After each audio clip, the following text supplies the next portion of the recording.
Perestroika గ్లాస్తనాస్. 1962 సంవత్సరంలో China భారతదేశం పైన టిబెట్ అనే పేరుతో దండయాత్ర చేయడం జరిగింది.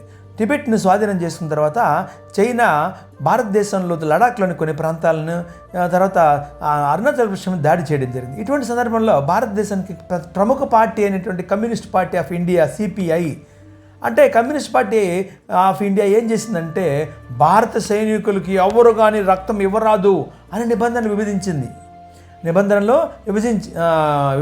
అనమాట. కాబట్టి ఈ విధంగా నిబంధనలు విధించిన కారణం చేత కమ్యూనిస్ట్ పార్టీకి చెందిన నా కార్యకర్తలు అందరూ కూడా ఎవరు కానీ రక్తం ఇవ్వకూడదు అనే నిర్ణయాలు తీసుకున్నారు. దురదృష్టం ఏమంటే వాళ్ళలో ప్రముఖ నాయకుడు విఎస్ అచ్యుతానంద్, కేరళకు సంబంధించినటువంటి మాజీ సీఎం, ఆనాటి సీఎం కాదండి, ఆయన నేను ఇస్తాను అని ధైర్యంగా వాళ్ళ పార్టీని విభేదించి ఇవ్వడం జరిగింది. ఇచ్చిన కారణం చేత అతని యొక్క పదవిని తగ్గించడం జరిగింది. ఇంత దుర్మార్గమైన పార్టీ ఏదైనా ఉందంటే భారతదేశంలో కమ్యూనిస్ట్ పార్టీ ఆఫ్ ఇండియా. వాళ్ళు కోల్కతాలో చైనా మావో హమారా మావో, చైనా చైర్మన్ హమారా చైర్మన్ అనే స్లోగన్స్తో నినాదాలు రాయడం జరిగింది.